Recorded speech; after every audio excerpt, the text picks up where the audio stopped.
الذین یؤمنون بالغیب۔ آج بھی قرآن کریم کی انہی مبارک الفاظ اور اسی آیت کی تفسیر کا بیان آگے چلے گا۔ پچھلے 3 دن سے اسی کی تفسیر بیان ہو رہی ہے۔ الذین یؤمنون بالغیب، جو لوگ غیب پر ایمان لاتی ہیں۔ اور اس کی تفسیر کے اندر پچھلے 3 دنوں کے اندر تفسیر کی کانٹیکسٹ میں مختلف ڈائریکشنز کے اندر اس کی تفسیر بیان ہوئی، ٹرانسلیشن بیان ہوئی۔ آج بھی انہی تینوں لفظوں کے اندر رہتے ہوئے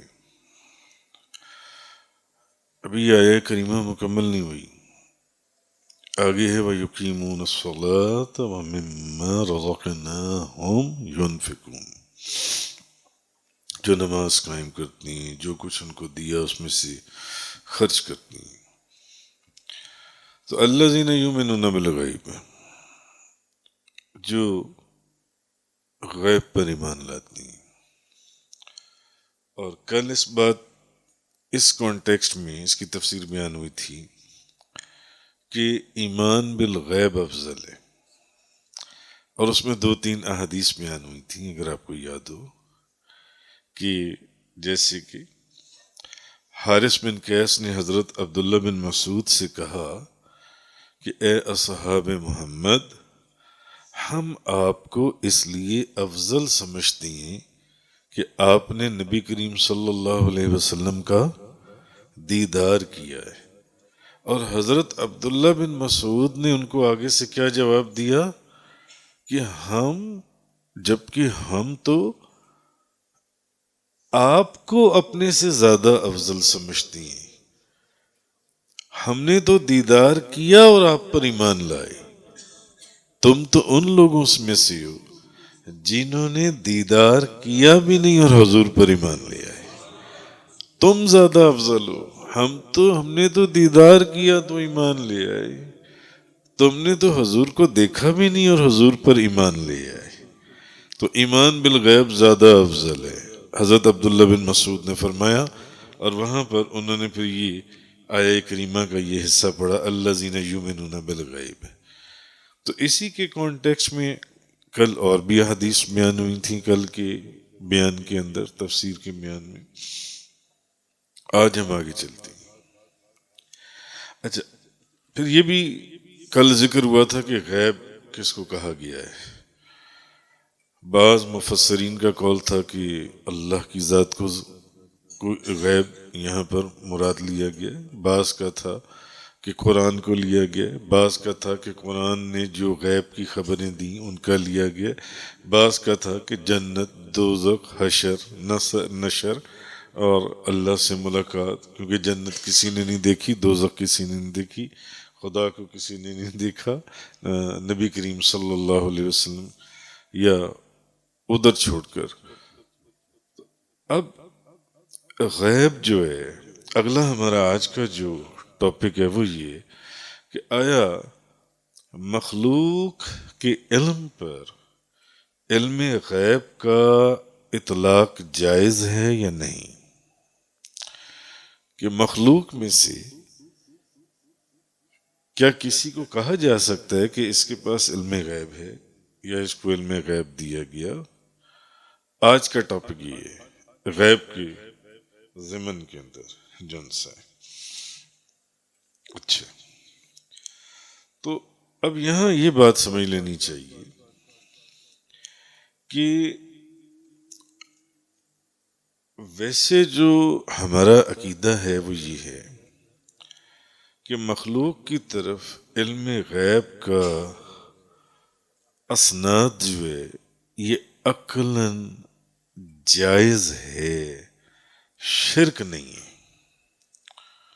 عقلاً جائز ہے، شرک نہیں ہے. ابھی آپ کو آگے سمجھ میں آ جائے گی بات جن سی. مگر شرط اس میں کنڈیشن یہ ہے کہ اس سے مراد مخصوص غیب ہو. کون سا غیب؟ مخصوص غیب ہو جی. غیب مطلق نہ ہو، مطلقاً اس سے مراد نہ لی جائے، مخصوص کنڈیشنل وہ غیب ہو، مطلقاً نہ ہو. یعنی کہ کسی کو تمام معلومات کا علم نہیں ہے، تمام معلومات کا،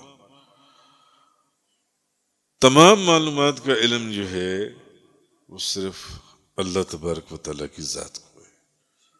تمام معلومات کا. مخلوق کو علم دیا گیا ہے، غیب کا علم دیا گیا ہے. اپنے جو غیب کی چیزیں ہیں ان پر اطلاع دی گئی ہے، ان کو خبریں دی گئی ہیں. نبی بھی تو غیب کی خبریں دیتی ہیں نا. نبی کا معنی ہی غیب کی خبر دینے والا ہے. نبی بھی غیب کی خبریں دیتی ہیں. تو ہمارا عقیدہ کیا ہے؟ امام احمد رضا خان صاحب قادری رحمۃ اللہ علیہ، آپ لکھتے ہیں کہ کوئی شخص کسی مخلوق کے لیے ایک ذرے کا علم بھی اگر ذاتی مانے تو یقیناً وہ کافر ہے. اگر ذاتی مانے تو وہ کافر ہے. نبی کریم صلی اللہ علیہ وسلم کو بھی غیب کا علم، آپ کے پاس غیب کا علم تھا مگر آپ کو علم عطا فرمایا گیا ہے. اللہ نے آپ کو غیب کا علم عطا فرمایا ہے، ذاتی علم نہیں ہے. غیب کا علم اللہ نے عطا فرمایا ہے. تو اچھا آگے، اور غیر اللہ کی طرف علامہ میر سید شریف انہوں نے لکھا کہ غیر اللہ کی طرف مطلقاً علم غیب کی نسبت کرنا اس لیے جائز نہیں، مطلقاً، کہ اس سے ذہن میں یہ بات آتی ہے کہ وہ شخص شاید از خود علم غیب رکھتا ہے، خود سے غیب کا علم رکھتا ہے. جبکہ خود سے کون کوئی غیب کا علم رکھ سکتا ہے؟ نہیں، خود سے. لیکن مقید کر کے یوں کہا جائے کہ اللہ تعالیٰ نے اس کو علم غیب دیا ہے، یا اللہ تعالیٰ نے اس کو علم غیب پر اطلاع دی ہے، تو اس میں کوئی حرج نہیں ہے، اس میں کوئی حرج نہیں ہے. تو اعلیٰ حضرت امام احمد رضا خان صاحب رحمۃ اللہ علیہ آپ فرماتی ہیں کہ علم غیب میں عقیدہ یہ ہے کہ اللہ تعالیٰ نے نبی پاک صلی اللہ علیہ وسلم کو علم غیب عطا فرمایا ہے. یہ ہمارا عقیدہ ہے کہ اللہ نے نبی پاک صلی اللہ علیہ وسلم کو علم غیب عطا فرمایا ہے. آپ فرماتی ہیں کہ برابری تو درکنار، آپ فرماتے ہیں میں نے اپنی کتابوں میں اس کی وضاحت کی اور تصریح کی کہ اگر تمام اولین اور آخرین کا علم جمع کیا جائے اور اس علم کو علم الہی سے، وہ نسبت بھی ہرگز نہیں ہو سکتی جو ایک قطرے کے کروڑویں حصے کو کروڑوں سمندروں سے ہوتی ہے. یہ اعلیٰ حضرت نے لکھا ہے. جو اس سمندر کے ایک قطرے کو، ایک قطرے کے کروڑویں حصے کو کروڑوں سمندروں سے ہوتی ہے، وہ نسبت بھی نہیں. اور پھر یہ نسبت متناہی کے ساتھ ہے، یعنی جس کی کوئی انتہا ہو. تو جس کی کوئی انتہا ہی نہ ہو تو وہ غیر متناہی ہے، اور غیر متناہی کو متناہی سے نسبت ہی کیا ہے؟ یہ اعلیٰ حضرت آپ نے فرمایا. تو اعلیٰ حضرت امام احمد رضا خان صاحب رحمۃ اللہ علیہ آپ کی تحقیق یہ ہے کہ مطلقاً علم غیب بولا جائے تو اس سے علم ذاتی مراد ہوتا ہے. اگر مطلقاً کوئی بولے علم غیب جن سے، اس لیے یہ کہنا جائز نہیں ہے کہ فلاں شخص کو علم غیب ہے، بلکہ یوں کہنا چاہیے کہ مثلا نبی کریم صلی اللہ علیہ وسلم کی بات ہے تو اللہ تعالیٰ نے نبی پاک صلی اللہ علیہ وسلم کے اوپر بعض غیوب کو ظاہر کر دیا، حضور کو علم غیب عطا فرما دیا، یعنی حضور کو علم غیب عطا فرمایا اور آپ کو بعض غیوب پر اطلاع دی گئی یا آپ کو غیب کی خبریں دی گئیں. دینے والا کون ہے؟ اللہ تبارک و تعالیٰ کی ذات. لیکن پھر آپ فرماتی ہیں کہ جن علماء اور فقہا کی عبارات میں مخلوق کی طرف علم غیب کا اسناد کیا گیا ہے، وہاں آپ فرماتے ہیں کہ اس کو علم غیب دیا گیا، اس کو علم غیب دیا گیا، اس نے غیب کی بات بتائی. آپ فرماتے ہیں وہاں اس سے مراد یہی لی جائے گی چونکہ غیب سے مراد غیب مطلق نہیں ہے، کیونکہ ہمارا عقیدہ یہ ہے کہ کسی کے پاس بھی غیب کا علم ذاتی نہیں ہے، عطا کردہ ہے، اور عطا کس نے کیا ہے؟ اللہ تبارک و تعالیٰ کی ذات نے. اس لیے وہ عبارات آپ فرماتے ہیں وہ جتنے بھی علماء اور فقہا کی عبارات ہیں وہ عبارات جائز ہیں، کیونکہ ایک بات کی گئی ہے نا، تو یہ انڈرسٹوڈ سی بات ہے کہ انہوں نے اس کو مطلقاً غیب مراد نہیں لیا، مخصوص غیب مراد لیے، تو وہ ٹھیک ہے، وہ صحیح ہے اور وہ کفر و شرک نہیں ہے. تو لیکن پھر بھی وہ فرماتے ہیں ایسا کہنا ٹھیک نہیں ہے. کوشش یہی کی جائے کہ جب ایسی بات ہو تو یہی کہا جائے کہ غیب کا علم عطا فرمایا گیا ہے جن سے. یہ ہمارا عقیدہ ہے.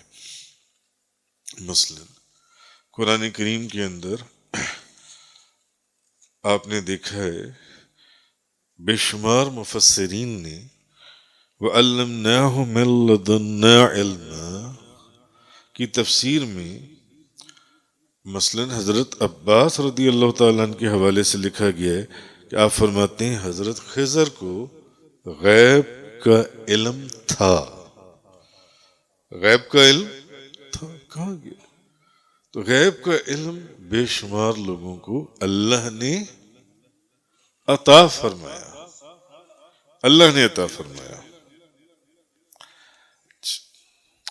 علامہ ابن حجر مکی شافعی آپ لکھتے ہیں کہ اگر کوئی شخص یہ کہے کہ میں جو کہتا ہوں کہ مومن کو غیب کا علم ہے، اس سے میری مراد یہ ہے کہ اللہ تعالیٰ اولیاء کو بعض غیوب کا علم عطا فرماتا ہے، وہی بات ہو گئی اعلیٰ حضرت والی،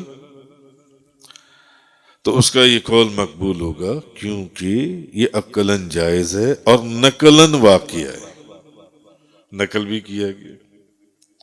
اور ان جملہ کرامات میں سے ہے جو شمار سے باہر ہیں. تو بعض اولیاء کرام کو خطاب کے ذریعے، بعض اولیاء کرام کو الہام کے ذریعے اور بعض کو کشف و حجاب کے ذریعے غیب کا علم جن سے وہ حاصل ہوتا ہے، غیب کا علم جن سے کا غیب کا علم ہوتا ہے. اور بعض اولیاء اللہ کے لیے لوح محفوظ کو منکشف کر دیا جاتا ہے. بعض اولیاء کرام ایسے بھی ہیں جن کے سامنے لوح محفوظ کر دی جاتی ہے اور وہ لوح محفوظ میں دیکھتی ہیں آنے والا معاملہ کیا ہے یا جانے والا معاملہ کیا تھا، وہ اس میں دیکھتی ہیں. جی حضرت آگے وہ لکھتی ہیں کہ حضرت خضر علیہ السلام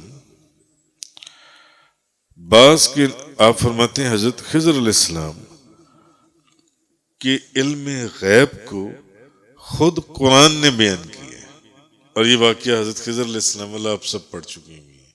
قرآن پاک میں بے شمار جگہ کے اوپر قرآن نے بیان کیے، حضرت خضر علیہ السلام کی۔ حضرت ابو بکر صدیق رضی اللہ تعالی عنہ نے، روایات میں آتا ہے، اپنی بیوی کے حمل کے متعلق خبر دی کہ تمہارے ہاں لڑکا پیدا ہوگا، تمہارے پیٹ میں بچی نہیں ہے، بچہ ہے۔ حضرت ابو بکر صدیق پہلے ہی فرما گئے تھے۔ اور حضرت عمر فاروق رضی اللہ تعالی عنہ، آپ جب مدینہ منورہ میں تھے اور حضرت ساریہ کہاں پر جنگ لڑ رہے تھے؟ نہاوند کے اندر، کتنے 100 میلوں کا فاصلہ تھا اور جمعے کا دن تھا، اور حضرت عمر فاروق نے مدینہ منورہ میں جمعے کے دوران، جمعے کے خطبے کے دوران ممبر رسول کے اوپر بیٹھے ہوئے انہوں نے دیکھا کہ مسلمانوں کی فوج اگر پہاڑ کی جانب نہ ہوئی تو مسلمانوں کو سخت نقصان ہوگا اور شکست اٹھانی پڑے گی۔ انہوں نے ممبر رسول مدینہ منورہ سے آواز دی، یا ساریہ تو جبل، 3 مرتبہ فرمایا یا ساریہ تو جبل، اے ساریہ فوج کو لے کر پہاڑ کی جانب ہو جاؤ ورنہ شکست کھا جاؤ گے۔ اور بعد میں حضرت ساریہ کا خط آیا حضرت عمر فاروق کو کہ ہم تو وہ جنگ ہار رہے تھے، جنگ گھمسان کی چل رہی تھی، جمعے کا دن تھا، دوپہر کا وقت تھا، مجھے حضرت عمر فاروق کی آواز آئی، یا ساریہ تو جبل، پہاڑ کی جانب ہو جاؤ۔ حضرت ساریہ کے وہ کان اور حضرت عمر فاروق کا مدینہ منورہ میں ممبر رسول پر بیٹھ کر حضرت ساریہ کو نہاوند میں جنگ کرتے ہوئے دیکھ لینا۔ تو قرآن نے بھی غیب کے واقعات، قرآن نے حضرت خضر علیہ السلام کے متعلق واقعہ خبر دی کہ وہ غیب کی باتیں بتاتے تھے۔ اس طرح اور بے شمار پیران پیر، سلطان الاولیاء، گیلانی، جیلانی، محبوب سبحانی، قطب ربانی، شہباز لامکانی، غوث سمدانی، قندیل نورانی، شیخ عبد القادر جیلانی رضی اللہ تعالیٰ عنہ۔ قلائد الجواہر کے اندر یہ واقعہ لکھا ہے کہ خضر الحسینی فرماتے ہیں کہ ایک دن مجھے میرے شیخ، میرے پیر و مرشد حضور پیران پیر شیخ عبد القادر جیلانی، آپ مجھے ایک دن فرمانے لگے، خضر یہاں سے بغداد سے موصل چلے جاؤ۔ کہاں چلے جاؤ؟ موصل میں چلے جاؤ۔ جب موصل میں جاؤ گے تو وہاں قدرت تمہیں اولاد عطا فرمائے گی، اولاد عطا فرمائے گی، اور اولاد میں پہلا لڑکا ہوگا، پہلا لڑکا ہوگا اور اس کا نام محمد ہوگا، یعنی تم اس کا نام محمد رکھو گے، اور تم اس کے لیے ایک استاد رکھو گے پڑھانے کے لیے۔ اور سنو، اس کا جو استاد ہے وہ حافظ قرآن ہوگا، نمبر 1۔ نمبر 2 وہ اجمی ہوگا، نمبر 3 اس کا نام علی ہوگا، نمبر 4 وہ نابینا ہوگا۔ اور جو تمہارا بیٹا محمد پیدا ہوگا وہ 7 مہینے میں قرآن حفظ کر لے گا، 7 مہینے میں قرآن حفظ کر لے گا، اور تمہاری عمر 94 سال 6 مہینے اور 7 دن ہوگی، اور جب تم 94 سال 6 مہینے 7 دن پورے کر کے فوت ہوگی تو تم اس حالت میں فوت ہوگی کہ تم تندرست ہوگی۔ تندرستی سے مراد تمہاری آنکھیں ٹھیک ہوں گی، تمہارے کان ٹھیک ہوں گے، تم چلتے پھرتی ہوگی، تم بیمار نہیں ہوگی، تندرستی کی حالت میں، اور 94 سال 6 مہینے اور 7 دن تم نے پورے کرنے ہیں، اور تمہارا انتقال بابل کے علاقے میں ہوگا۔ قلائد الجواہر کے اندر یہ بات لکھی ہوئی ہے۔ راوی کہتے ہیں کہ میری ان کے بیٹے سے ملاقات ہوئی،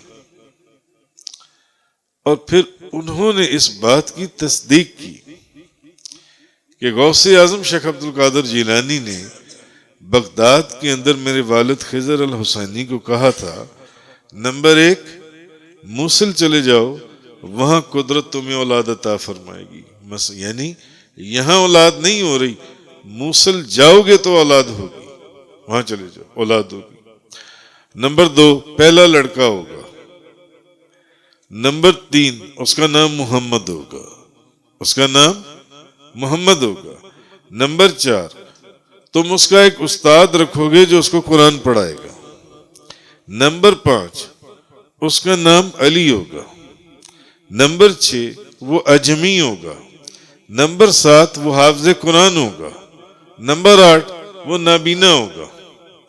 اور نویں میری بشارت اور میری خبر یہ ہے کہ تیری عمر خضر 94 سال 6 مہینے اور 7 دن ہوگی، اور 10ویں خبر میری یہ ہے کہ جب تیرا انتقال ہوگا تم بالکل تندرست ہوگی، اور 11ویں خبر یہ ہے کہ جب تمہاری موت آئے گی تو تم بابل میں ہوگے۔ ایک کرامت کے اندر غیب کی کتنی خبریں بتائیں؟ 11۔ تو کہنے کا مقصد یہ ہے کہ غیب جو ہے اللہ تعالیٰ نے، اب وہ حضور غوث اعظم ہو، وہ حضرت ابو بکر صدیق نے پہلے بتا دیا کہ میری بیوی کے ہاں لڑکا پیدا ہوگا، حضرت عمر فاروق نے مدینہ منورہ سے نہاوند کو دیکھ لیا۔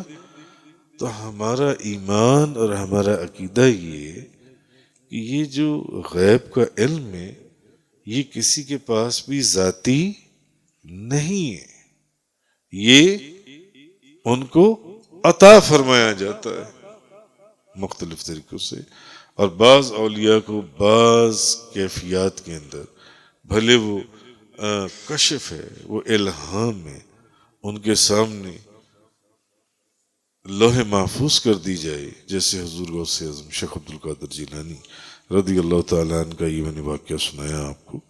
تو الذین یؤمنون بالغیب، وہ لوگ جو ایمان لاتے ہیں، اور ہمارا غیب کے متعلق کیا ایمان اور کیا عقیدہ ہے یہ اس کا بیان تھا۔ تفسیر قرآن کا یہ لیکچر انگلش میں سننے کے لیے براہ کرم ڈسکرپشن میں موجود لنک پر کلک کریں۔